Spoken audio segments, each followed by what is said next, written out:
Muy buenas tardes, noches, días, wine lovers del mundo. Hoy vamos a dirigir nuestra mirada a un programa diferente.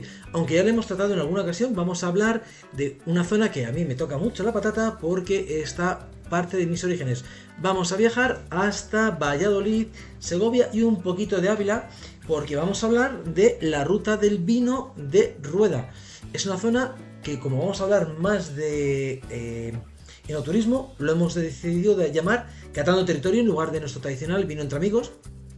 Y para hablarnos de la experiencia que se puede vivir, una de las muchas experiencias que se pueden vivir haciendo enoturismo en esta maravillosa zona de Valladolid, Segovia, bueno, Castilla y León, vamos a dejarlo ahí. Pues me acompaña una colaboradora que pues está empezando en este mundillo del mundo del vino, pero que no le falta pues conocimiento y tradición. Es Esther Sanz, que es una creadora de contenidos digital y que la podéis encontrar en X, antiguamente relacionado con Twitter, a mí me sigue gustando más, en @Esther con H Sanz. Y también creo que también tienes perfiles en Instagram, ¿verdad? Instagram, sí, buenas tardes David, ¿qué tal? En Instagram, bueno, yo vengo del mundo de la empresa privada especializada en el mundo de los seguros, pero soy una apasionada de España y, como no, me iba a perder yo la oportunidad de aprender acerca del mundo de los vinos. Así que aquí estamos. Pero que no vamos a hablar de vinos. A ver, tocaremos vinos. De hecho, tenemos 3 vinos para catar. Vamos a catarlos muy rápidamente. No vamos a entrar en tecnicismo porque por lo que hoy vamos a hablar realmente es de enoturismo. Porque recientemente has estado visitando unas jornadas en Rueda. Porque Esther Sanz es especialista sobre todo en el mundo del turismo accesible, porque por unas circunstancias personales pues tuvo que bajarse del carro del todoterreno y meterse en el barro y conocer otra forma de hacer turismo, pero que al fin y al cabo lo importante es disfrutar de lo que es el turismo. Así que vamos a hablar de eso. ¿Qué te parece? Muy bien. Pues mira, antes de nada, como teníamos un vino abierto, porque antes de grabar, pues hemos disfrutado en los estudios centrales de Wine Inspirers, que por cierto no lo he dicho, este es el proyecto Wine Inspirers, que siempre se me olvida si no lo digo. Es un club de cata y enoturismo en el que compartimos y damos a conocer el mundo del vino y el mundo del enoturismo, que nos podéis encontrar tanto en X, Instagram, Facebook y por supuesto en YouTube. Es @WineInspirers y por supuesto el mundo del podcast, pues tanto en iVoox y en todas las plataformas de podcast como puede ser Spotify, Apple Podcast, y por supuesto para podernos contactar pues en el email wineinspirers@gmail.com. Y desde hace muy poco hemos estrenado web, que está de nuevo ahí un poquito, que le tenemos que dar una patadita de empujón. Y así que vamos a vamos a presentar muy rápido este vino. Es el Blanco Niebla. Nieve. Es un vino verdejo, que es la variedad más característica de Rueda, pero es una zona muy amplia con muchas subzonas. Este en concreto viene de Segovia y es un verdejo muy original. De hecho, por eso hemos elegido para comer hoy un plato romano. ¿Y qué tiene que ver Rueda y los platos romanos? Pues más de lo que se puede creer. Pues allá por el siglo II, III, ahí ya no, me baila un poquito las fechas, pues hubo un emperador romano que procedía de la ciudad de Cauca, que es Segovia. Estaba tan enamorado de los vinos blancos de esta zona, y aunque genéticamente no es igual el vino que se hace en la zona actual de Italia, de Roma, el origen se cree que es el mismo, es la Verdecchio, que se relaciona con la verdejo. Entonces, bueno, lo hemos utilizado y es un vino que voy sirviendo. ¿Qué te pareció la comida acompañada de este vino? Pues la comida estaba exquisita. Hemos probado un plato de la casa, spaghetti carbonara. Pero la auténtica carbonara hecha. Por favor, que alguien piensa que se puede utilizar nata, ya puede cortar y marcharse y no dar señales de vida por mucho tiempo, si no me enfado. Y estaba muy bueno, la verdad. Así que bueno, pues este vino... a ver, Esther, no es una especialista en el vino todavía. Todavía. Poco a poco vamos a ir aprendiendo. Lo mejor, ya te lo voy a decir, es que en el mundo del vino vas aprendiendo poco a poco y la mejor forma de aprender es catar, equivocarte, catar y seguir catando y seguir catando. Y volviendo a equivocar y aprendiendo y escuchando. Eh, los vinos blancos de ruedas se caracterizan por este bonito color. Es un amarillo, pero si veis es un amarillo muy brillante. No tiene toques dorados. Esto es lo que se llama el famoso amarillo pajizo. No suele tener un lacrimal muy marcado. Si le damos así un golpecito de copa. Y podemos oler ahora. ¿Qué encuentras? ¿Qué te parece? O sea, huele bien, pero no hace falta identificar a los aromas. No es una clase magistral, tranquila. No, es muy afrutado. Se nota bastante afrutado, muy fresco. Sí, a ver, sobre todo los vinos de ruedas se van a caracterizar por ser vinos en general afrutados, son vinos jóvenes, aunque también se hacen cosas muy diferentes, maceraciones largas, con lías, y este pues en concreto pues tiene ese toque cítrico. Y una forma que nunca te engañen con un verdejo es que te va a tener siempre un toque a hinojo. Y sobre todo en boca. Aromáticamente le puedes encontrar más o menos, a lo mejor una manzana verde, una pera, pero ahí al fondo está el hinojo, que antiguamente era una de las verduras que más se utilizaban, pero ahora mismo pues, está un poco más desprestigiada. Y en boca...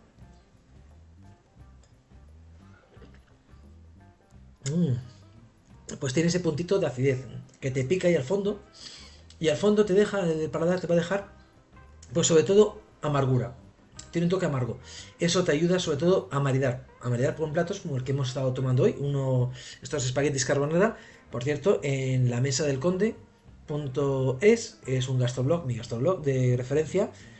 Podéis encontrar la receta original, que veis puede ser muy fácil de preparar, y este vino en concreto va a ir de maravilla.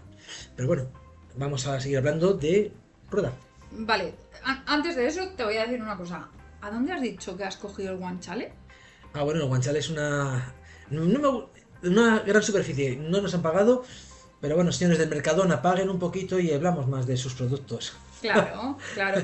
Otra cosa que te quería comentar, porque como yo acabo de aterrizar un poco en este mundillo, me fascina, una de las cosas que me fascina de la gente que tenéis más experiencia es la capacidad para poder desarrollar un poco el olfato, ¿no? O sea, es que oléis cosas que yo hay veces que digo, madre mía, ¿esto cómo puede ser? Te sugestionan. Si Sí. te lo dicen, te van a sugestionar, eso es verdad.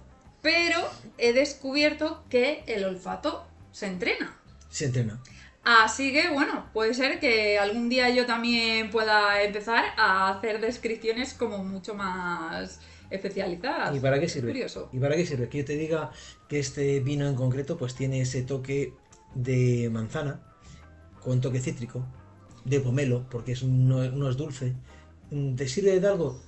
¿Te va a gustar más? ¿Te va a gustar menos? No con respecto al sabor, ¿eh? No, pero aromáticamente son toques, a ver, hay que quitarle, como dice mi buen amigo, os recomiendo escuchar Vino para Camaleones, si lo escuchas, colega, estaba por ti.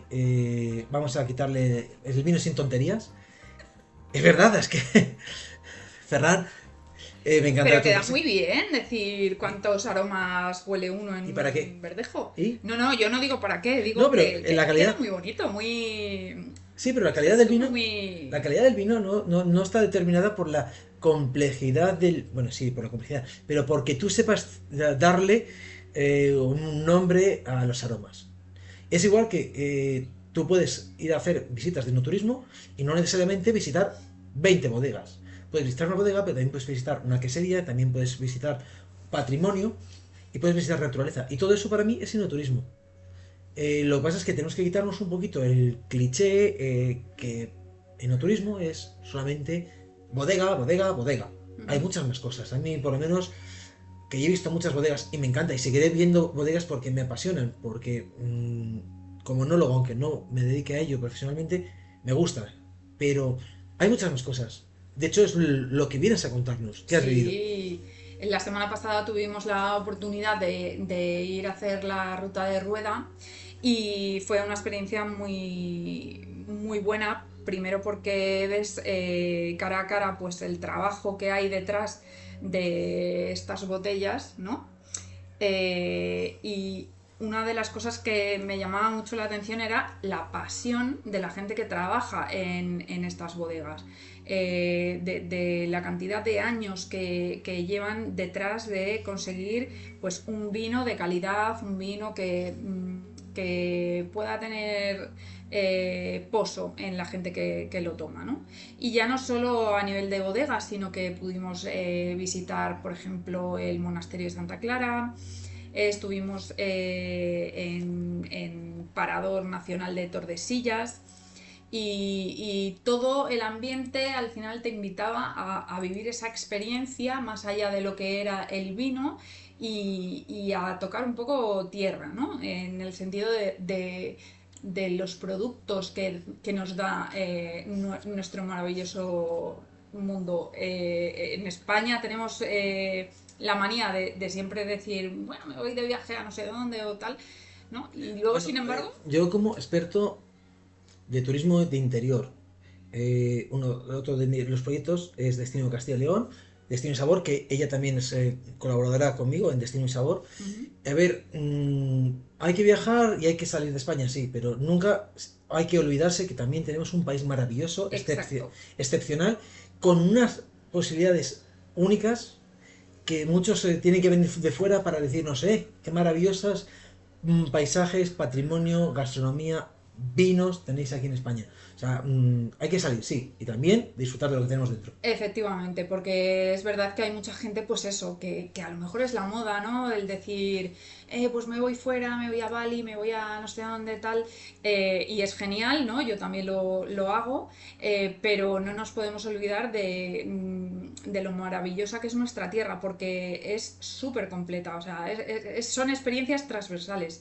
Tienes tan pronto historia como está entremezclado con la gastronomía, que también es una cosa única. En ningún país del mundo que yo conozca puedes encontrar una variedad tan llena de sabores como la de España, y estás dentro de un mismo país, ¿no? Entonces tenemos que potenciar un poco el conocernos más nosotros también.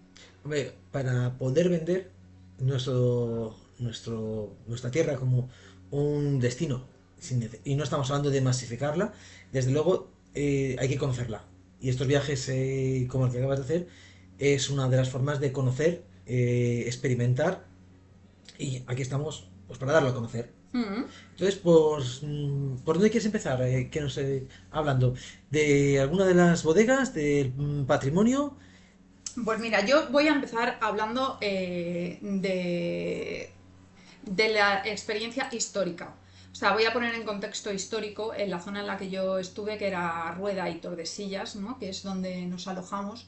Era una zona que yo tenía muchas ganas de visitar, porque allí fue donde la reina Juana estuvo encerrada durante más de 50 años. O sea, es que era una Juana barbaridad. I de Castilla. Sí, Juana I.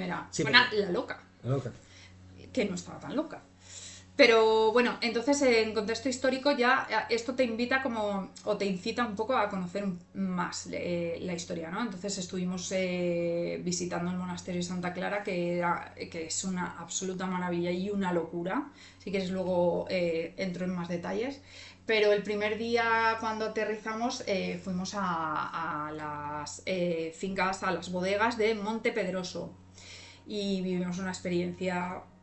Bueno, a ver, Montepedroso, Oh, hay que decir que es rueda, pero tiene una característica especial, que es una bodega de pago.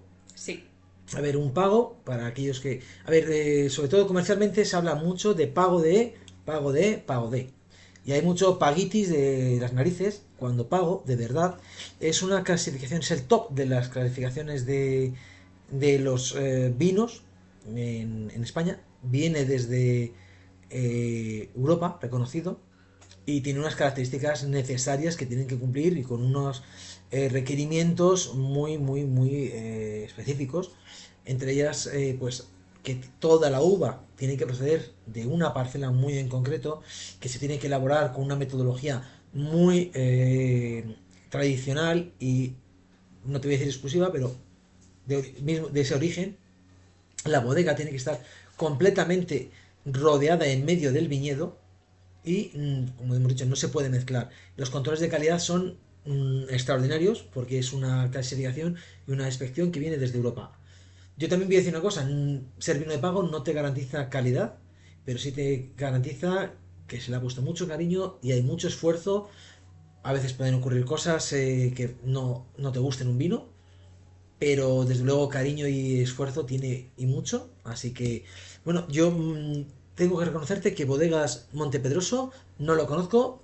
Oye, pues que nos inviten, que lo conocemos y hacemos un especial sobre ellos. Sí, estaría genial. Además, tuve la posibilidad de hablar con Marta Martínez Bujanda, que es de la familia propietaria de estas fincas, y nos estuvo hablando, de hecho es ella también presidenta de la Ruta de Rueda.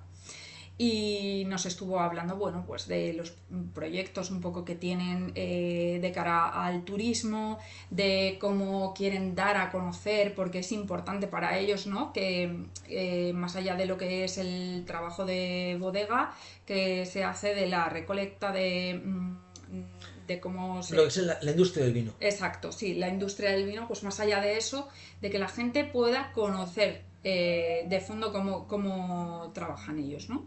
Ellos en concreto tienen bodegas, tanto viñedos, tanto en la zona de Rueda como también en la zona de La Rioja y también en Castilla-La Mancha, que ya le dije a Marta que nos encantaría ir a conocerles también allí, ¿no? Y hacernos una idea un poco más global de todo lo que ellos trabajan.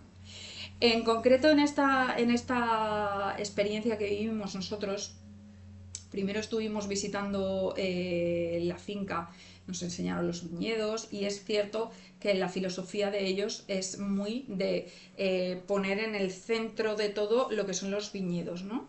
Y la bodega justo rodeada de los viñedos, que además es una sensación como muy agradable, ¿no? El decir, ¡buah! Es que tengo un mar de viñedos aquí. Vale, y si además fuiste a visitarlo en abril, que es cuando la parra, la vid, es una planta que a mí me encanta, por mi formación, estoy enamorado de esa planta, es cuando empieza a ganar ese verdor, ese primer verdor.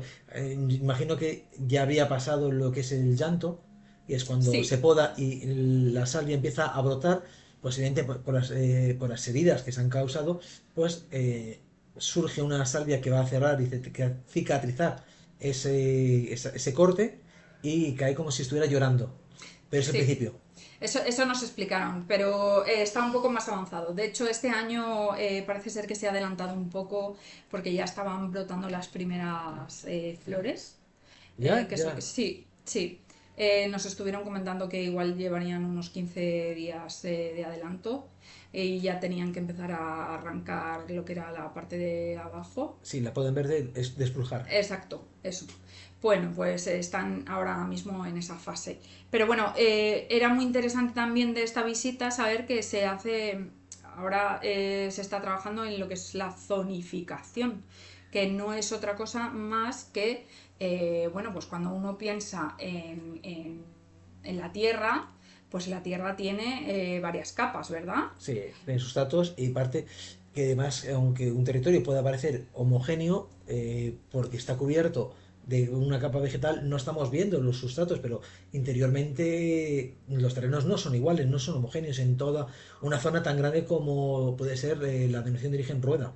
Sí, efectivamente. Bueno, pues la zonificación de lo que se trata es pues un poco de dar luz, enseñar a los usuarios más comunes, como puedo ser yo, pues que precisamente es ahí en la raíz, ahí abajo de la tierra, donde empieza a coger el vino, La esencia. el sabor. Claro, yo sin haber estado, que tengo pendiente de volver por Rueda, por la ruta y visitar la ruta del vino Tienes de que ir Rueda, ya. sí, lo tengo pendiente, estoy con pendiente. Voy a deciros que la zona, por ejemplo, de donde viene este vino, de Blanco Nieva, es una zona de Segovia que su terreno es diferente al terreno del alberdejo más clásico. Y los dos son Rueda. En concreto son unas arenas y la arena pues tiene filtra mucho más el agua, hace que la planta tenga que trabajar mucho más, baja la raíz más profundo y hace que tenga... Ay, es que no es dulzor, pero la sensación última que te va a dejar es de dulzor. En concreto, si quieres podemos hacer la prueba.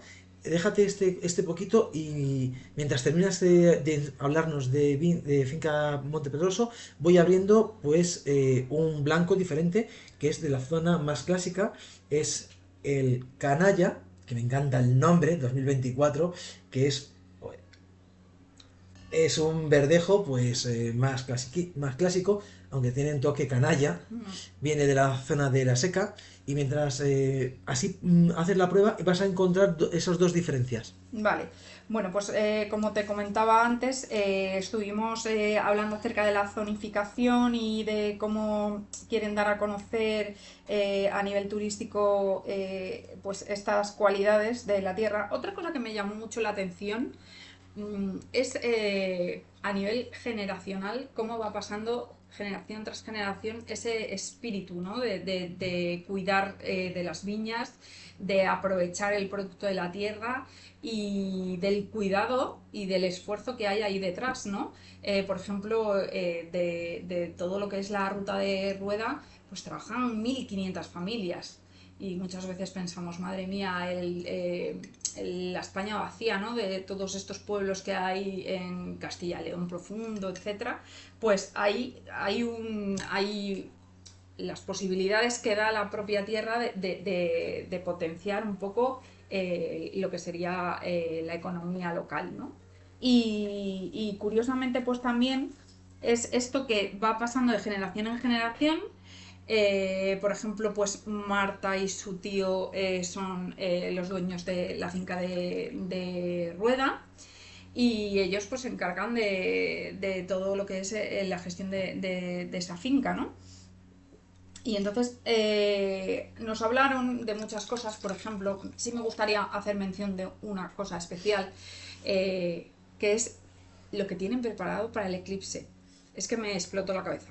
A tomar nota, en agosto 2026, 12 de agosto. 12 de agosto, va a entrar desde la zona de Galicia, en La Coruña, y va a atravesar en concreto todo Castilla y León. Sí. Por ejemplo, ellos han hecho un programa especial que va a estar limitado pues, a unas 70 personas aproximadamente. Y el programa que ellos van a ofrecer es precisamente el poder ver el eclipse desde Monte Pedroso, desde su finca. Además es que está en una zona un poco elevada, con lo cual se ve el horizonte súper bien y va a ser una pasada poder ver el eclipse allí. O sea, yo es que me enamoré de la idea nada más que lo comentaron. Y luego, si quieren invitarnos, estamos encantados. Sí, yo creo que eso va a ser un poco más complicado, pero bueno, yo estaría encantada, ya lo saben ellos.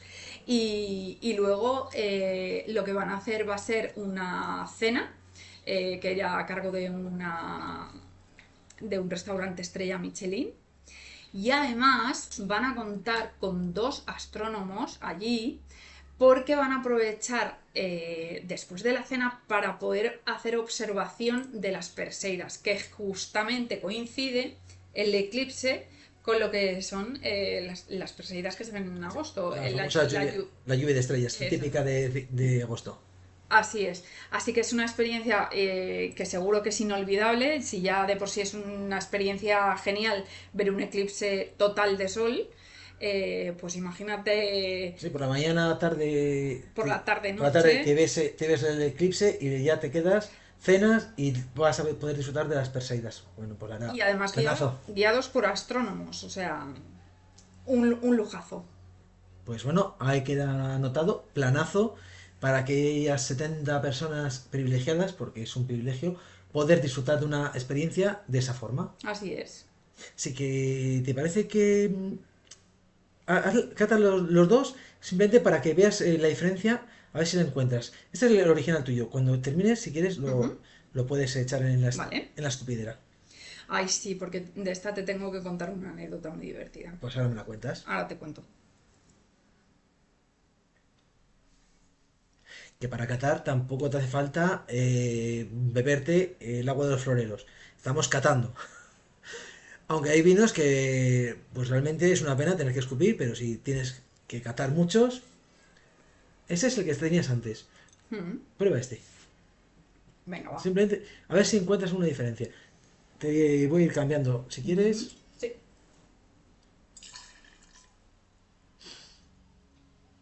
hago una limpia. Tiene un poquito más de acidez, pese a que es del 2024.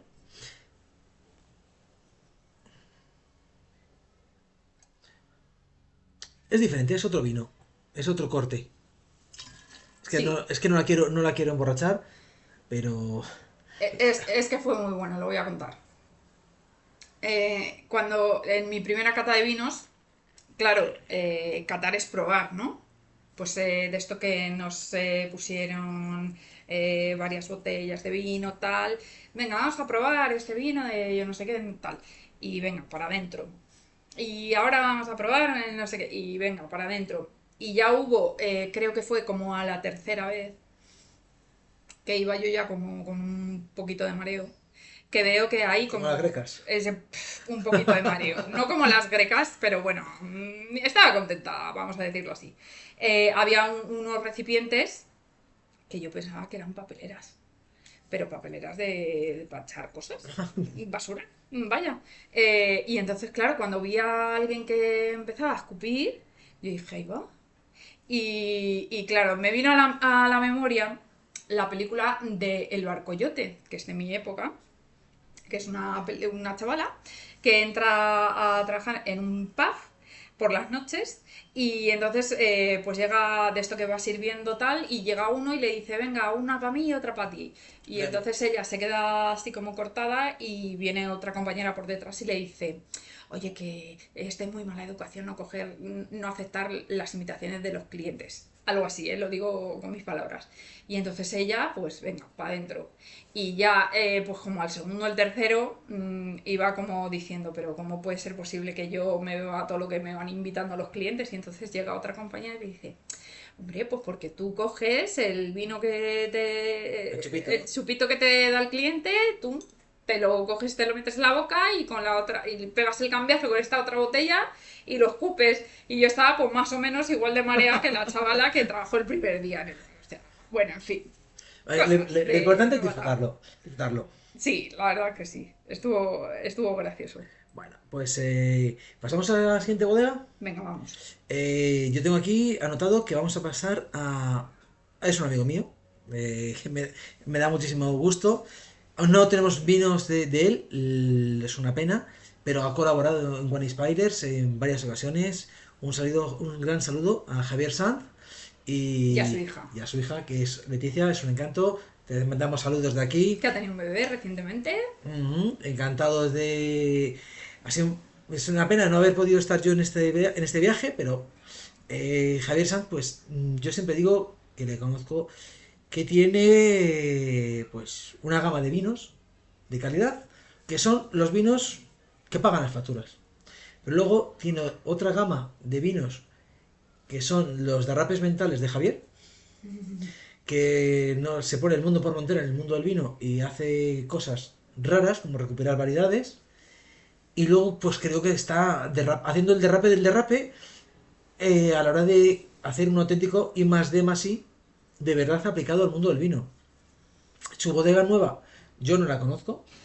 Yo conocí la antigua, sé que hizo una nueva con mucho estilo, se ve por la carretera Ruedas Herrada y tengo ganas de visitarlo. Pero bueno, esa bodega pues es especial. No sé si salisteis a viñedo con Javier. Es donde... No, fuimos con ella. Vale, venga. Fuimos con su hija. Y además es que lo quiero contar porque es que esa visita a mí me encantó muchísimo. Eh, Nos llevaron por los viñedos, incluso los más viejos, que son del siglo XIX No, pues tiene cosas más antiguas o todavía. del XVIII. Tiene cosas de finales del 18. De finales del XVIII, vale. Bueno, pues Que vieron pasar a las tropas de Napoleón por ahí. es que es una locura. O sea, a mí me hace la cabeza... ¡Boom! Sí, porque estamos Cuando hablando... piensas estas cosas. Claro, pero es que estamos hablando... Esto es patrimonio. Esto de verdad es patrimonio vegetal. Cuando estamos hablando que la cepa media la llamamos vieja cuando supera los 50-60 años. Y Javier está protegiendo cepas que tienen un ADN único con más de 250 años. Sí, sí, sí, sí, pero es que además son cosas como que él va paseando por los viñedos y se va fijando en las cepas, lo que tú dices, y de repente ve una que le llama la atención, como que no la reconoce, y dice, esto es nuevo. ¿Esto qué es? Exacto, pues venga, vamos a ver de dónde viene. Y entonces mandan a analizar esa vid y les dice, pues mira, esto es de hace catapum chimpún. Y Variedades que se querían extintas, pero que son únicas y a lo mejor pues solo queda una cepa. De hecho, él ha recuperado de una zona de los Arribes, no sé si probaste, es el V Colorado. pues Es un vino tinto, no está calificado en denominación de origen de Roda, ni falta que le hace. Ahora voy a quedar muy mal porque no me acuerdo de la variedad. Es de los Arribes. Y pues era una variedad que se creía prácticamente extinta porque estaba en uno de los Arribes, ahí en el Duero, en Zamora. Además, la persona que se lo facilitó el esqueje, pues le conozco también, de Bodegas Vela. Y dijo, prueba a ver qué pasa. Y bueno, pues lo trajo a rueda, lo injertó, funcionó. Ya tenemos un vino nuevo que solamente lo tiene él. Porque bueno, pues son esos derrapes y además es que está bueno. sí, sí, sí, porque te voy a decir una cosa y yo voy a ser completamente sincera. A mí no es que me apasione en exceso el vino y el vino tinto yo no termino de cogerle el punto. Pues ¿qué le vamos a hacer? Todavía. Todavía. Pero, sin embargo, he probado vinos allí en Javier Sanz, que por cierto no es familiar mío, pero bueno, por aquello de que apellidamos igual, eh, pero que estaban buenísimos. O sea, que es que yo me podría tomar una botella perfectísimamente. Aparte de lo que tú dices, también hizo injertos con una planta de Rumanía, con una vid de Rumanía que nos estuvo explicando. Pues tengo de aquí, bueno, no es no, es de Hungría, tengo un famoso PX, no, PX no, esos son un pedo similar. Tengo un vino que me han regalado, que especial, que está hecho con la podredumbre noble de Hungría. Pero bueno, eso es porque no le ha caído todavía en manos de Javier, pero vamos, Seguro. le conozco que si lo pilla, lo intenta hacer en casa. Pues sí, nos estuvo comentando eso y son cosas curiosas porque, claro, tú dices, bueno, Bruñal, estaba buscándolo, un Bruñal, variedad Bruñal, ajá, que si no me acuerdo. no para, no para. Bueno, pues resulta que sí, que hace eso, los esquejes los mete dentro De una parra vieja de una parra vieja para y que de quede. ahí injerta y después sale la planta y ya hace el proceso natural y van probando el vino que sale de ahí. Bueno, pues con esas, o sea, de esos paseos que da Javier por sus viñas, pues han salido varias cepas nuevas y por ejemplo nos dieron a probar dos vinos que yo me quedé con ellos, o sea, los tengo aquí grabados. Además es que le dije, mira, que sepas que voy a estar pendiente para cuando salgan al mercado cogerlo porque ese es el vino rojo que yo quiero. Y bueno, vino rojo, rosado o tinto. Y era una que se llama Cenicienta, le han puesto el nombre de Cenicienta y al otro le han puesto el nombre de Caperucita. ¡Ah, qué bonito! Y aquello es, Te cuento. bueno, total, total. No me extraña que le hayan puesto esos nombres. Buenísimo. Yo creo que el Cenicienta lo he probado alguna vez, pero todavía, cuando yo lo he probado, creo que no tenía una producción suficiente como para lanzarlo al mercado. No, es que todavía no, porque tienen que pasar no sé cuántas pruebas, ¿eh? Sí, sí, pero bueno, puedes hacer pruebas y ir sacándolo. De hecho, es que a mí me dejó muy alucinada lo del tema de las pruebas, porque es como en plan, no, tienes que... Es que, claro, esto no es rápido. O sea, esto no es, quiero este vino y ya, lo tengo. No, no, no, no, no. O sea, es que tú te tienes que esperar a que salga el fruto, a que el fruto madure. que empiezan la recolecta en el mes de septiembre. Sí, pero bueno, aparte, tú desde que tienes una cepa que le has cambiado la variedad, necesitas como mínimo 3 años para que esa cepa sea productiva. Y productiva estamos hablando de que una cepa te dé con mucho 1 kilo de uva, como mucho. Exacto, y ya no solo eso, sino que tú para registrarlo, digamos, no sé si es en industria o en el qué El ministerio agrario, es, en el agrario. Bueno, pues resulta que les tienes que mandar la prueba de 1 año. Te tienes que esperar otro año a que salga la nueva producción. Claro, es que en el Les mandan vino, la otra prueba. es que con el vino solo tienes una oportunidad al año. Y así 4 años o 5 hasta que te dan el permiso para que tú puedas ponerle ese nombre a ese vino y lo puedas empezar a comercializar. O sea, es que es una pasada. Porque es eso, es un trabajo. Como estamos acostumbrados a la inmediatez, David, lo que pasa es que nosotros pensamos en una cosa, pum, lo compramos y lo tenemos. A la media hora lo tienes en casa o al día siguiente te viene en Amazon o lo que sea. Pero esto no.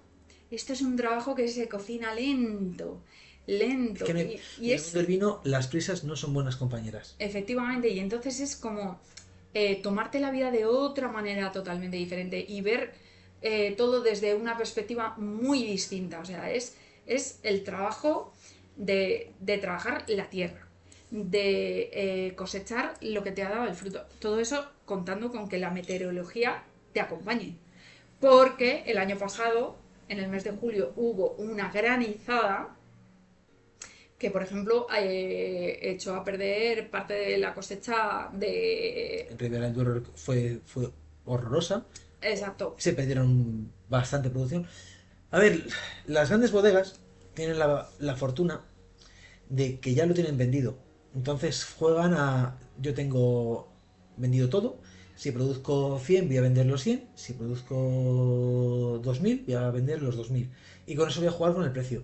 Ahora, el pequeño productor que no puede jugar y que se la juega todo, ahí es el que tiene el problema.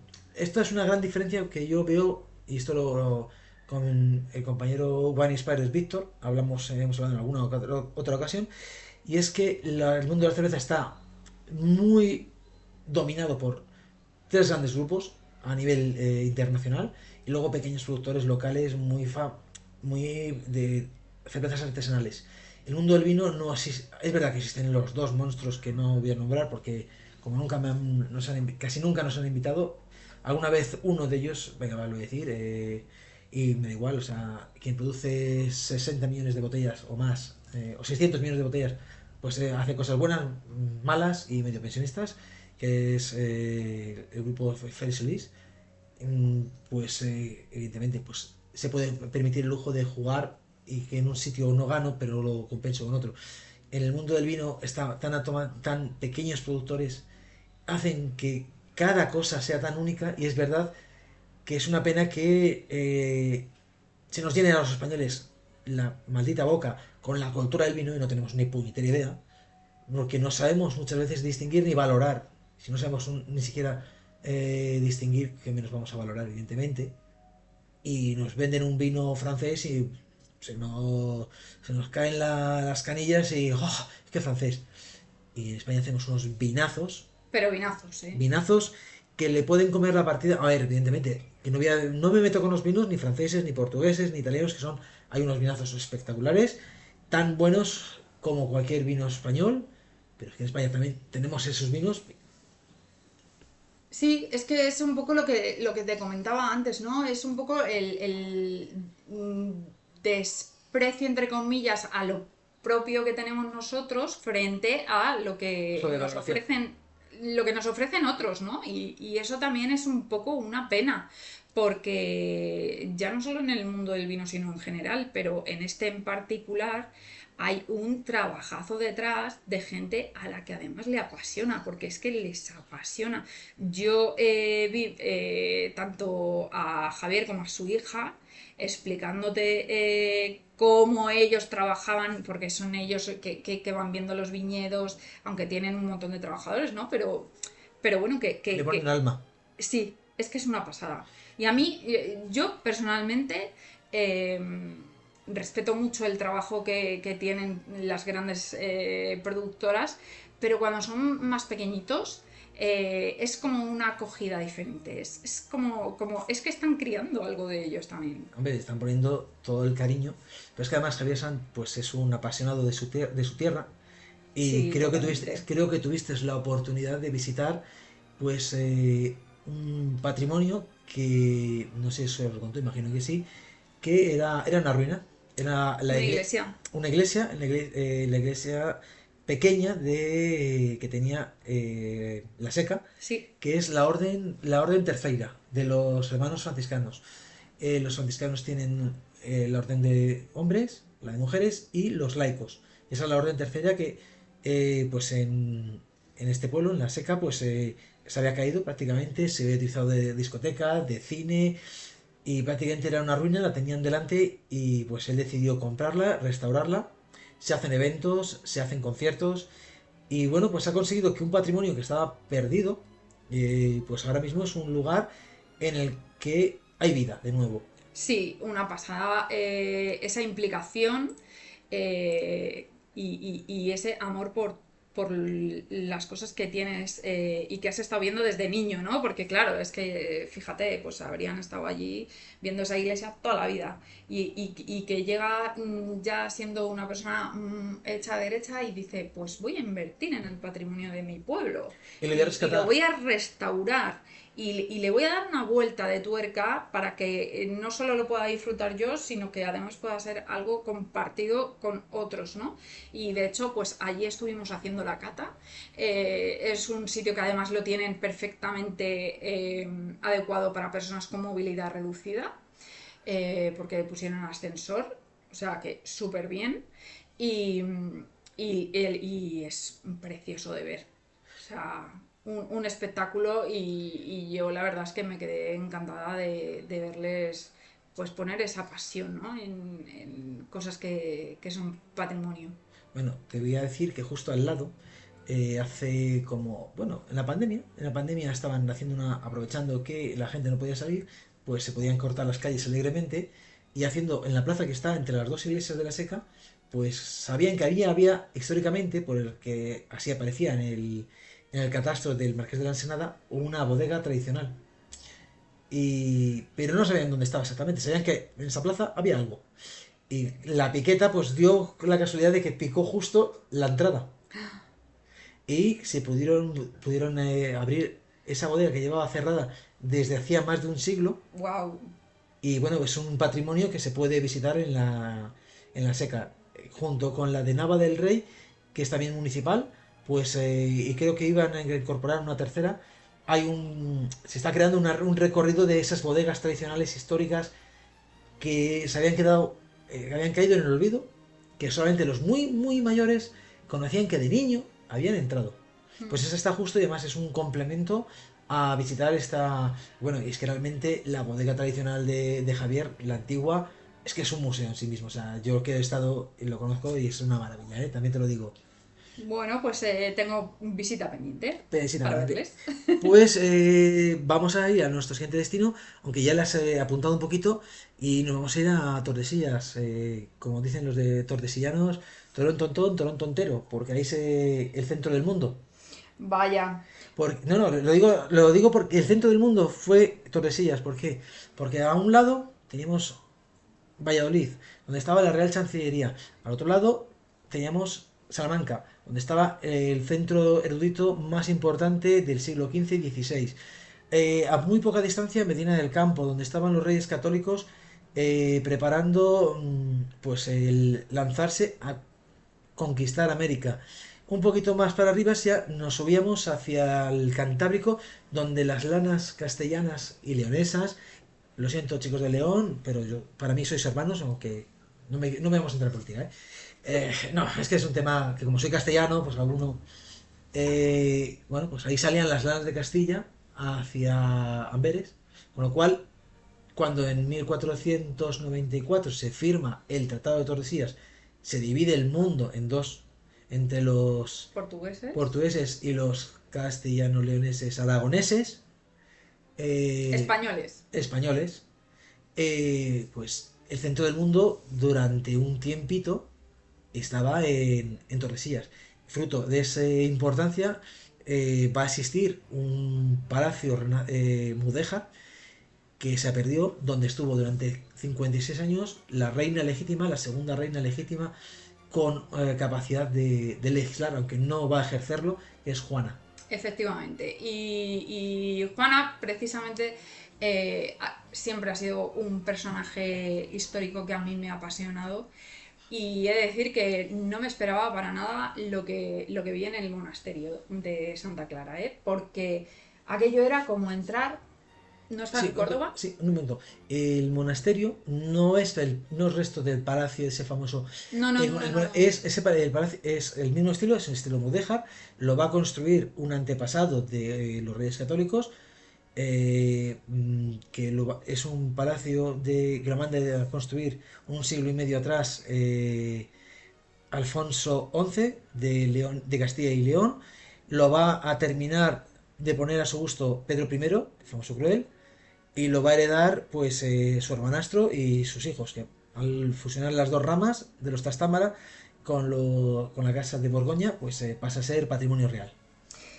Pues este monasterio, que es el monasterio al que acudía Juana, de hecho, bueno, pues estuvimos visitándolo por dentro, y fue en ese monasterio donde tuvo a su marido 16 años, que se dice pronto. Pero es curiosa la historia, porque muchos piensan, sí, es que estaba loca de atar, porque claro, quien en su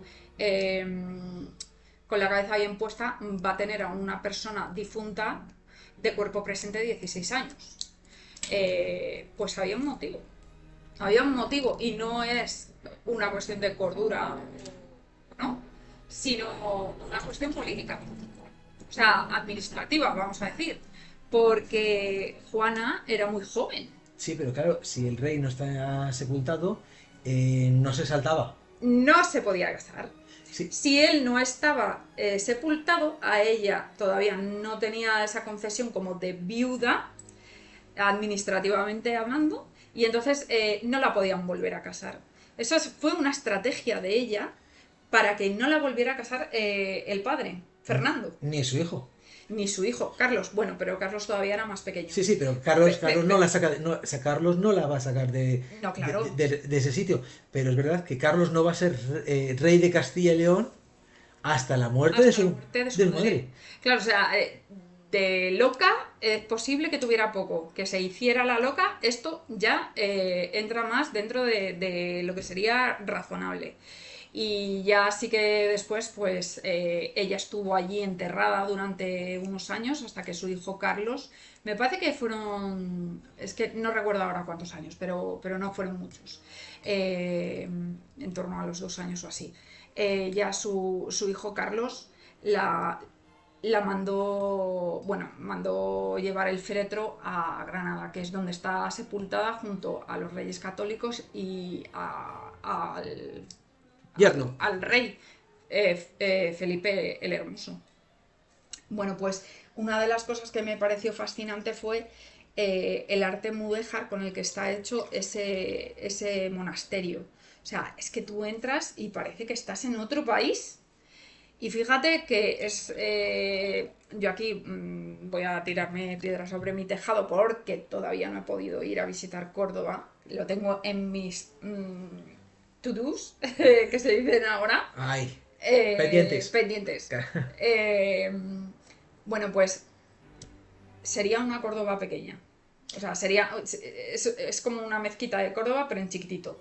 O sea, pero tiene unos techos, unas bóvedas. Unos artesonados. O sea, bueno, podéis disfrutar de una réplica de esos artesonados también en la ruta del vino de Rueda, en el balneario de Olmedo. Es un balneario de aguas termales aguas que vienen desde la Sierra de Guadarrama, por el lado castellano, y que en la zona de Olmedo pues se afloran y tenemos pendiente visitarlo, pero lo que es el balneario en su interior, lo que es el edificio histórico, tiene réplicas de los patios que tiene el monasterio de Santa Clara.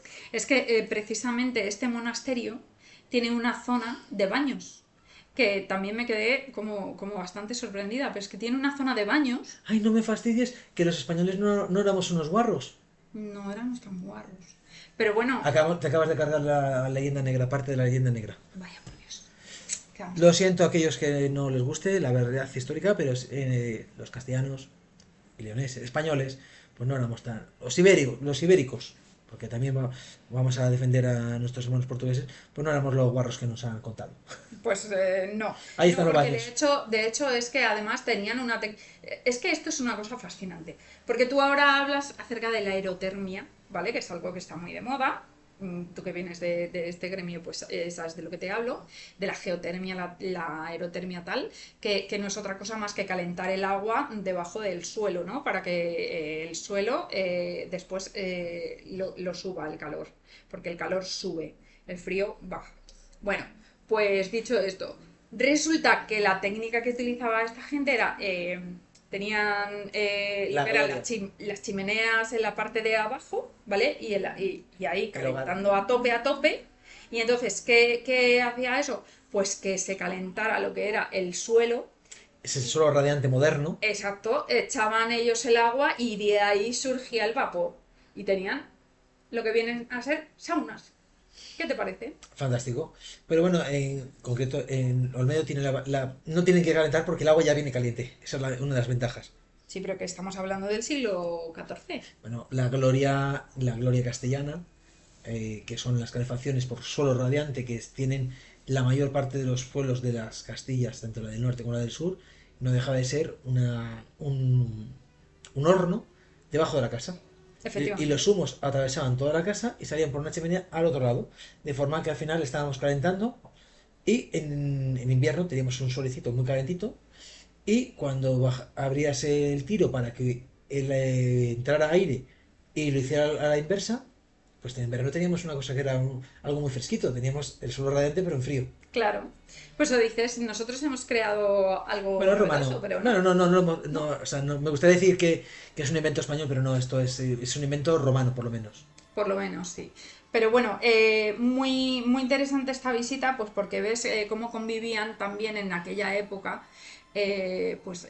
las dos grandes religiones que eran, por un lado estaban los árabes, Los musulmanes. musulmanes, sí, que aportaban pues ese arte mudéjar que ha dejado su huella en lo que es el monasterio, pero es que les mandaban trabajar los cristianos.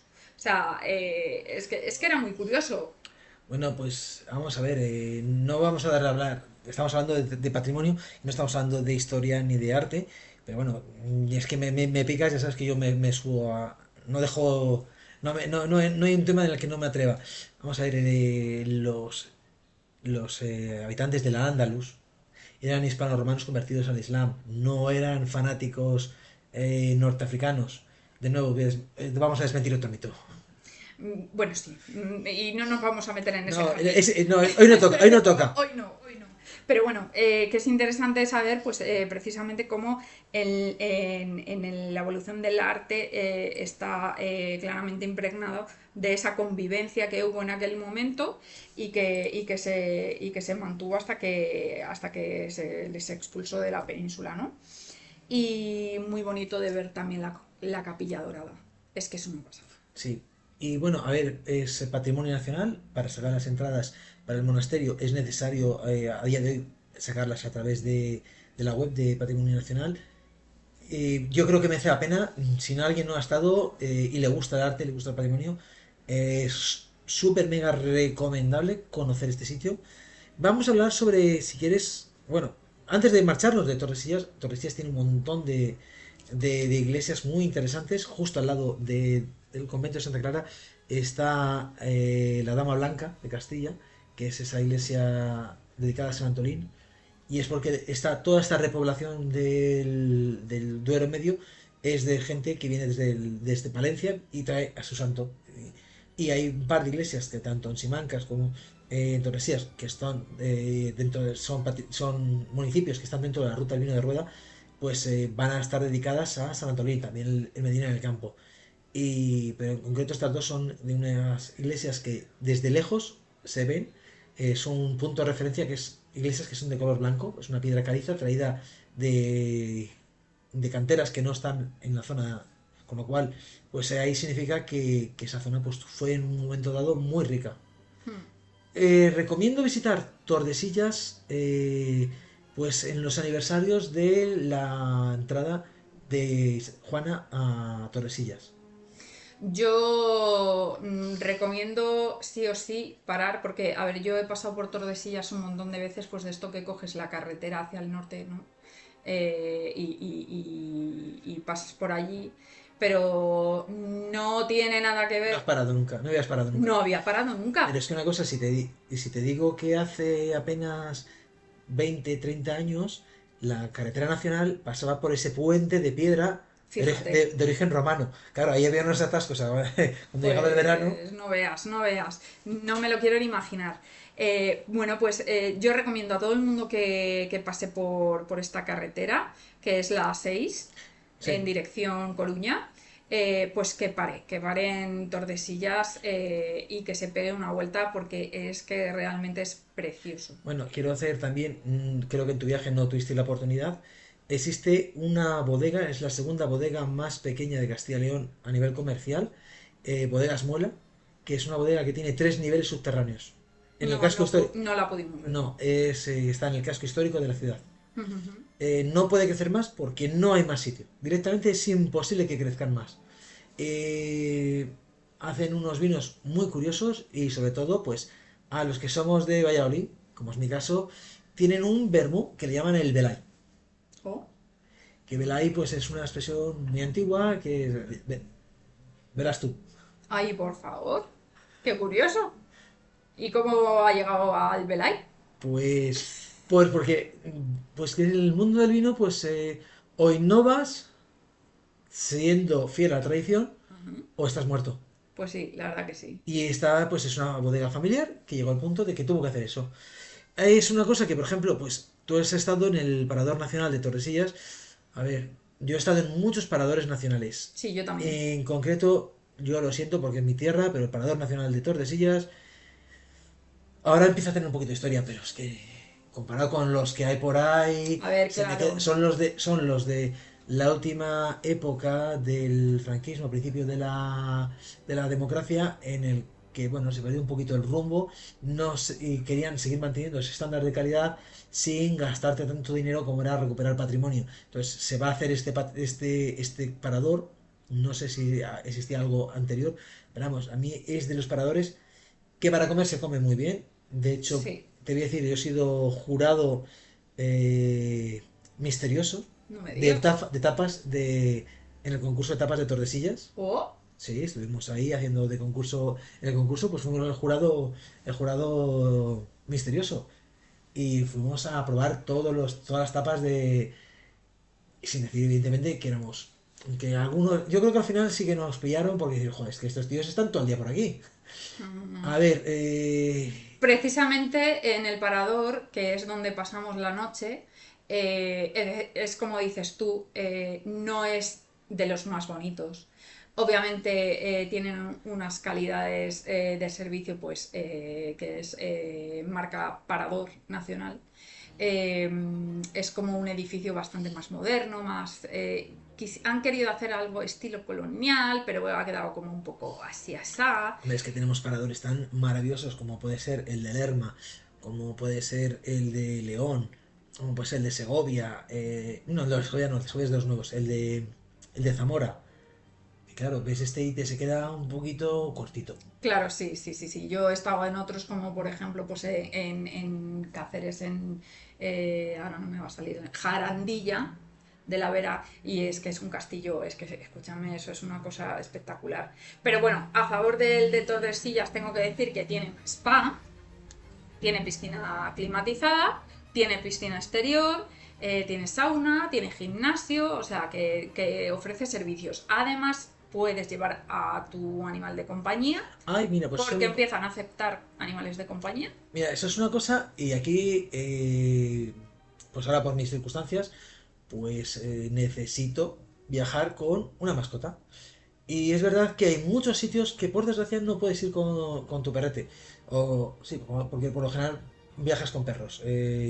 A ver, si tú tienes un perro que se porta bien, que mantiene ciertas normas, o que lo puedes controlar, yo creo que tenía que haber más lugares pet friendly, que no me gusta utilizar términos ingleses innecesariamente, pues no, amigos de los animales.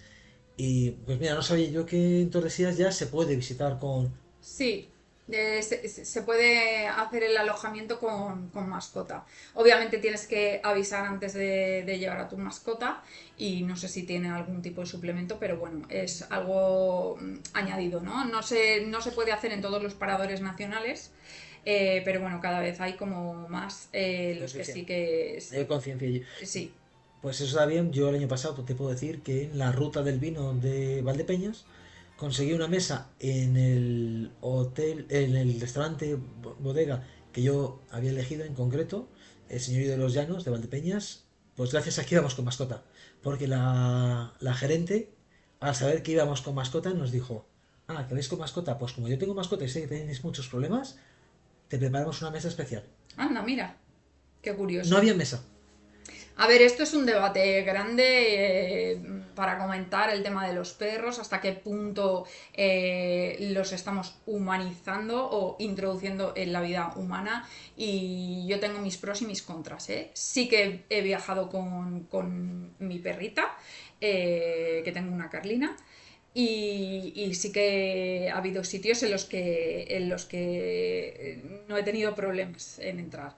Pero bueno, tampoco nos podemos volver locos e intentar aceptar que entren en cualquier sitio. No, en cualquier sitio no. O sea, ya hay sitios patrimoniales que pues no pueden pasar. Pero bueno, vamos a pasar al siguiente vino y en este caso me va a tocar un poquito la patata porque el viñedo donde sale la uva para hacer este vino, Protos, eh, le- bueno, pues tengo que decir que el viñedo original era un viñedo de mi madre. ¿Ah, sí? Sí. Bueno. Entonces, evidentemente, yo cada vez que en su momento, cuando yo visité Bodegas Protos, le dije: A ver, siempre voy a decir que este es mi vino porque es el vino que nace en un ajuelo que era de mi madre y de mi tío. A ver, ahora evidentemente estarán comprando uvas en otros sitios, pero el viñedo original donde está Protos, a la salida de la seca, pues era un viñedo que era de mi madre. Qué fuerte. Así que bueno, pues salud mamá, este es tu vino. Venga, vamos a probar.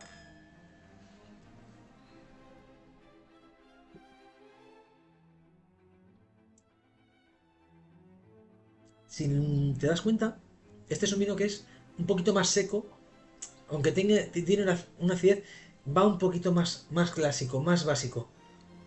Esto se debe Qué a... bueno. Sí, este es muy gastronómico, este es un vino súper gastronómico. Yo lo he elegido, aparte por ese componente que tiene para mí, emocional, es para cambiar de registro, mientras que el canalla estábamos hablando de un vino joven, puramente joven, ya está. Este es un vino que está con lo que llaman ahora macerado sobre Elías. Es decir, cuando un vino ya está hecho, ya está fermentado, le vamos a dejar durante un tiempito que 15 días, un mes, lo que considere en el enólogo, que se quede con las levaduras muertas, que le van a dar untuosidad, que le van a dar profundidad. Y para mí, vas a perder un poquito de esa acidez, pero si el vino tiene acidez, ¿para qué te vas a preocupar? Y sin embargo le vas a dar longitud de paso. De hecho, si te das cuenta en la boca, le sigues teniendo todavía. Mm, Te hace salivar muchísimo más. Y eso hace que, si lo sabes acompañar con una buena gastronomía, pues este vino espectacular. está buenísimo, desde luego que sí. Este tiene un problema, ¿eh? También te lo digo, ¿eh? Este entra Entra solo. solo. Entra demasiado fácil. Sí, sí, sí, porque lo he probado y fíjate que ni lo he escupido. O sea, Pero bueno, y ya que estamos hablando de gastronomía, pues la siguiente parada, pues me toca también la patata. vamos a ver. Joder, es que me habéis tocado mucho la patata, la ruta del vino de rueda, porque vamos a visitar una quesería. La quesería Campo Oveja. Sí, qué visita. Claro, Yo no quiero contar la experiencia que tengo porque... Bueno, luego la cuento, sí, por no alargarme, pero venga. bueno, Pues allí nos estuvieron explicando un poco pues cómo habían reformado aquello, porque además le han dado un toque bastante modernito para poder hacer las visitas que se hacen a la quesería. Y luego pues nos llevaron dentro de la quesería y estuvimos viendo pues cómo se Recoge la leche. Exacto, cómo trabajan la leche y luego la van pasando a los moldes y de los moldes se van puliendo tal para ya luego dar... Se pasa por salmuera para que hagan su fermentación Sí. y luego su maduración pues es la necesaria. Indicar que son quesos castellanos, el queso castellano De leche fresca de oveja. de oveja, es que efectivamente. Ojo. A ver, es verdad que existe la denominación de origen de queso zamorano. Entre un queso zamorano y un queso de Valladolid hecho de oveja, las diferencias son sutiles. Igual que podríamos llegar que son sutiles, y lo siento que me van a crujir la gente de La Mancha, el queso manchego. La diferencia está en que en la raza de oveja que se utiliza. Mientras que en la zona de Castilla-La Mancha se va a utilizar la oveja manchega, que es así como se llama. En Zamora exclusivamente la churra, creo que es, por si acaso yo no me acuerdo. En Castilla tenemos otra variedad que por eso, bueno, pues no ha sido tan conocida. Pero vamos, que al final es una leche de primera calidad, de oveja pura, 100%, que es la tradición. De la tierra. Tiene que ser, sí, a ver, es que no, están reconocidos como IGP, no como denominación de origen. Sí, bueno, pero me vengo a referir que les llevan la leche de ganaderías cercanas. Sí. Claro, la leche no puede viajar Exacto. horas, aunque esté refrigerada. Ni la quieren pasteurizar. Vaya. Claro, es que cuando la pasteurizas estás quitándole parte de su esencia. Claro, entonces... Por cierto, que esté pasteurizada o no esté pasteurizada no es un sinónimo de calidad ni mucho menos. Simplemente son procesos distintos. Exacto, no tiene nada que ver, además nos lo explicaron allí en la quesería. Y la verdad es que pues, fue una visita súper interesante, sobre todo pues, porque ves cómo van madurando los quesos, o sea, porque cuando bajas abajo tiene una zona que es mucho más húmeda y mucho más fresco, donde está todavía más fresco el queso, y ya luego pasas a la otra zona en la que ya ha pasado pues sus no sé si son 9 meses del tiempo que quieres sí. madurarlo. 9 o 16, ahora mismo no me acuerdo muy bien, pero era en torno a eso que lo tienen ahí madurando. Y por cierto, pueden hacer envíos a toda España, o sea, tienen tienda online. Que esto también está muy bien y muy curioso de saber, porque se les puede comprar desde cualquier parte de España y lo mandan a cualquier zona de la península. Bueno, voy a contar la historia que tengo yo ligada a esa quesería, y es que esa quesería la fundó mi abuela. Y los todo actuales bien, familia. Y los actuales gerentes pues son primos, son primo carnal de mi madre, y así que hola primos segundos.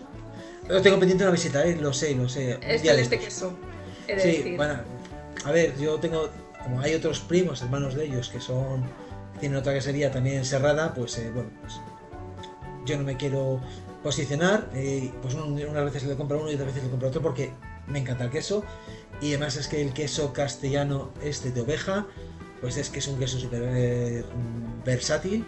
Y si además se le hacen maceraciones en vino verdejo, te quedan unos quesos de untar que tienen muy parecidos a la torta de casar, pero sin esa potencia de olor que te tira para atrás. Lo siento por los quesos del casar, están muy buenos, pero aromáticamente hay que tener la capacidad de soportarlos. Estos son mucho más suaves. Pues precisamente han incorporado unas especie de barricas para macerar el queso en vino. Claro, y te queda espectacular. Pues es una cosa novedosa. Y además te voy a decir otra cosa. El queso de esta quesería tiene premios. O sea, muchos. Entre ellos el mejor queso de oveja del mundo. Sí, del mundo. El International Cheese Awards. No me acuerdo del año, pero sí.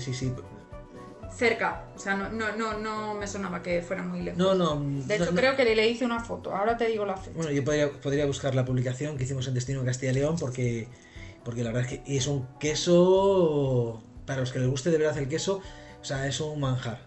Que es verdad que podéis disfrutar de quesos holandeses, italianos, maravillosos, pero oye, de nuevo, no hace falta irse tan lejos. Hay quesos espectaculares y, por desgracia, voy a decir, para ellos, para suerte con nosotros como consumidores, demasiado baratos. Y si queréis... Vale, es sí. que, ojo, que tengo aquí la foto, ¿vale? No veo el año, pero es el mejor queso ahumado del mundo. Queso ahumado. De oveja siempre. Sí, de oveja. O sea que sí, o sea. Buenísimo. Y bueno, que premios de artesanos de Castilla y León también tienen unos cuantos, ¿eh? Sí. Pero sin irnos ya vamos a terminar el ciclo y vamos a visitar la última bodega sin irnos de Serrada. ¿Te parece? La bodega 10 siglos, que es precisamente... Hola Antonio, es que escribo también. ¡Ah, mira qué bien! Todo queda en casa. Todo está en casa, ¿no? Bueno, pues una de las curiosidades que tiene esta bodega es que son pequeños viticultores que se han unido en una sola bodega y entonces han podido pues trabajar mejor, ¿no? Es lo que decías tú antes, que uno solo, siendo muy, muy chiquitito, pues no puede arrancar, efectivamente. Pero bueno, sé lo que podríamos llamar bodega 10 siglos, es lo que podríamos llamar, es una bodega cooperativa pero particular. Sí. Porque cada viticultor tiene su identidad, por decirlo de alguna manera. Sí, aunque luego embotellan todos juntos con una misma marca, bajo un mismo etiqueta. Bueno, tienen muchas etiquetas, hacen vinos muy, muy interesantes y realmente pues son vinos con muchísima calidad. Hacer la visita, yo la he hecho hace muchos años. Habrá podido cambiar, no sé si cómo fue tu experiencia. Bueno, pues la visita a la bodega, pues lógicamente te enseñan el proceso inicial, que es el de una vez que recogen la uva, cómo la pasan a través de aquellas máquinas que son gigantescas, que yo me quedé como muy loca. O sea, porque, ¿sabes una cosa? Bueno, tú sí lo vas a saber. Hay dos tipos de recogida, la que es manual, que se suele hacer de noche, por cierto. Bueno, siempre se intenta que sea de noche porque la temperatura por la noche es más baja, hace que la oxidación sea menor, con lo cual la uva llega con una relación de oxidación acidez mucho mejor. Efectivamente. Y luego está la que es automática. O sea, que va una máquina, taca, taca, taca, taca, hace así la vibración en lo que es las parras y cae la uva. O sea, la uva que está súper madura, pues pum, directamente cae. A ver, si el viñedo está bien, está sano, no hay una diferencia esencial entre la vendimia manual y la vendimia automatizada. Ahora, cuando tienes un mal año, la vendimia manual tiene la capacidad de que vas a elegir qué racimo te quieres llevar. No vas a meter uva en mal estado, que no esté madura, que ya ha tenido un ataque de hongos, que eso al final pues se le va a trasladar al vino y no va a estar igual de bueno. Entonces, pero cuando el vino está, o sea, la añada te viene buena, que no hay problemas de botrytis, que no tienes problemas de ningún tipo, que a nivel fitosanitario pues está bien. A ver, es menos romántico, pero la calidad de la uva si está bien, sí, claro, es menos romántico, pero tú sabes lo que es recolectar mano todo. Sí, sí, y además que son hectáreas y hectáreas. Y además el verdejo tradicional, como sabrán muchos antiguos estudiantes de Valladolid, que nos íbamos a hacer las campañas de la vendimia cercana a Valladolid, las pionadas por muy poquito dinero realmente, pues nos rompíamos el lomo. Sí, es que tiene tela, no, pues estuvo interesante. Entonces, pues nada, dentro de lo que era la fábrica, digamos. Es que es una bodega moderna, o sea, sí, es verdad. Sí.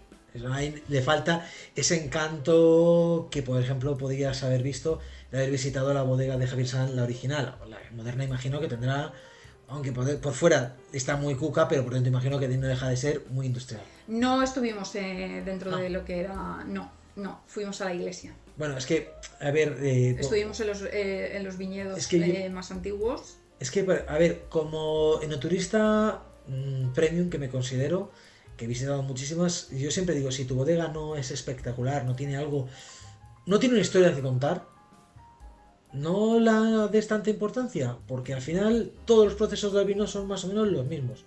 Salvo que tengas una personalidad arrolladora, que yo he conocido personas que dices, es que me puedo pasar horas escuchándote, pero tienes una cosa que es maravillosa y que sí tiene historia, que es tu viñedo. Exacto. Coño, sal al viñedo, enséñalo. Hombre, si te llueve, pues no podrás, pero si te hace un buen día, vamos, date un buen paseo, porque además la biodiversidad que tiene un viñedo es espectacular. Si te das un paseo, a veces entre las cepas, puedes encontrar en la misma cepa pequeños nidos de pájaros que utilizan la cepa, que es muy cerrada, para anidar y estar protegidos. O sea, es realmente... Luego puedes ver zorritos, puedes ver un montón de fauna. Pues otra cosa curiosa que se me ha olvidado comentar es que precisamente la zona de Rueda o sea, el suelo es de canto rodado, de río. Sí. Porque se cree que antiguamente, o sea, estamos hablando de los muchimillones de años, pasaba por ahí el Duero. No, bueno, en el periodo... Eso es lo que nos explicaron, geológicamente hablando, no queremos... todo lo que es el Valle del Duero actual era un gran lago que emerge, toda lo que es la península, la meseta norte, emergió vertical, con lo cual, como está completamente rodeada de montañas, al norte el sistema cantábrico, el sistema ibérico al este, el sistema central al sur, y la zona del macizo gaélico-portugués y la zona de los Arribes, quedó un lago ahí encerrado. Poco a poco, que sufría además muchísimas mareas, por eso, por ejemplo, en la zona del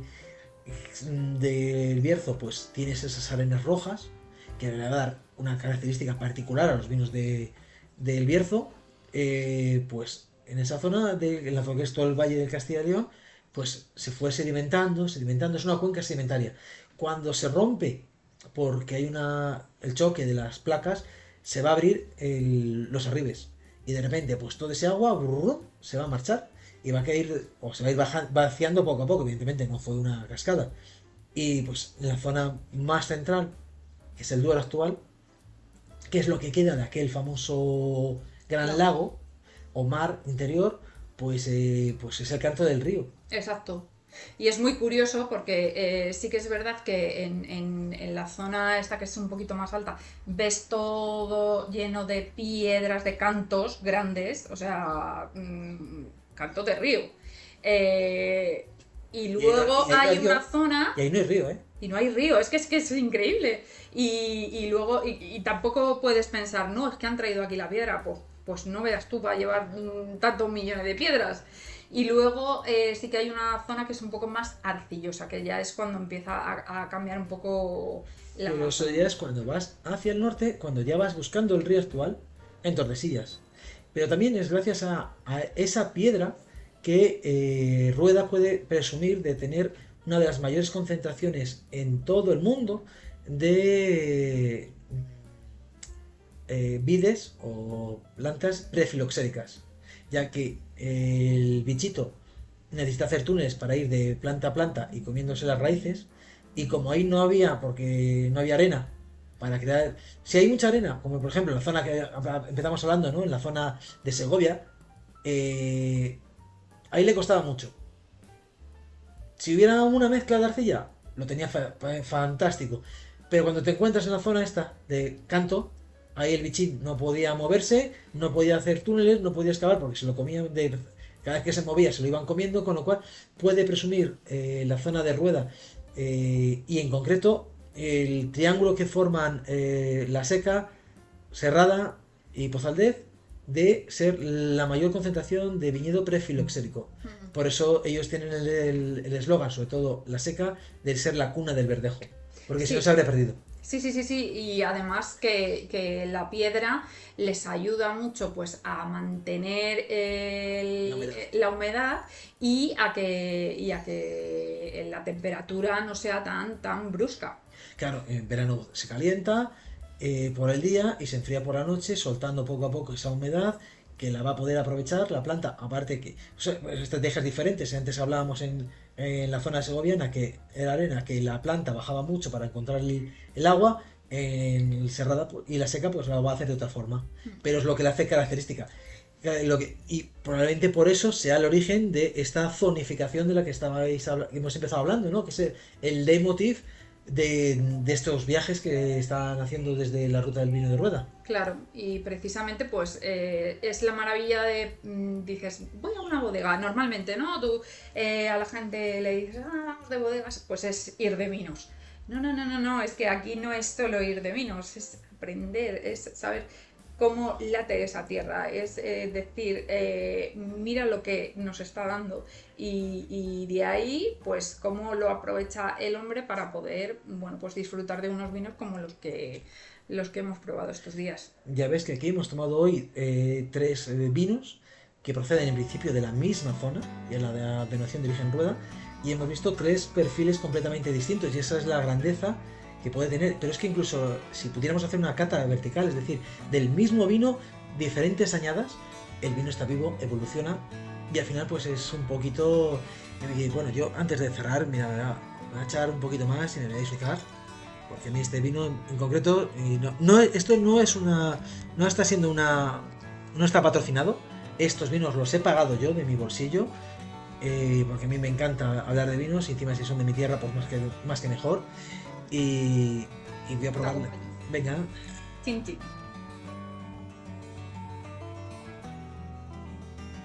Es que este entra solo, Es que este entra muy bien, Esto es peligroso. Este es muy peligroso. Qué rico estaba. Sí, muy bueno. Y bueno, pues si quieres voy a poner ya... Vamos a poner el epitafio a esta charla. Ha sido súper interesante. Espero que sea la primera de muchas. Que empecemos a viajar mucho, a conocer, que yo en la medida posible vamos a intentar viajar directamente y grabar in situ. Hoy estamos grabando desde los estudios centrales de Wine Spiders, pero bueno, es la primera vez que grabamos aquí, pero que podemos grabar directamente en bodegas, directamente en lugares emblemáticos. Y como bien decía una amiga mía, el enoturismo es un 80% turismo, es solamente un 20% del vino. El vino simplemente es la excusa, el hilo conductor que nos permite viajar, que nos permite descubrir, ir despacio para hacer paradas en bodegas, para darnos un paseo por la naturaleza, para ver esa biodiversidad que tiene el viñedo, ver los ríos, porque sin el agua no hay vida, no hay viñedo, no hay bosque, porque los bosques, los pinares que tiene esta zona, también es parte de lo que aporta su esencia al mundo del vino. Todas esas cosas que están ahí han permitido que el hombre, con su trabajo, haya podido financiar obras de arte, patrimonio. Hay todos los pueblos que ves que parece mentira, son pueblos que a día de hoy, por desgracia, tienen a veces 500 habitantes. Y de repente te encuentras auténticas catedrales.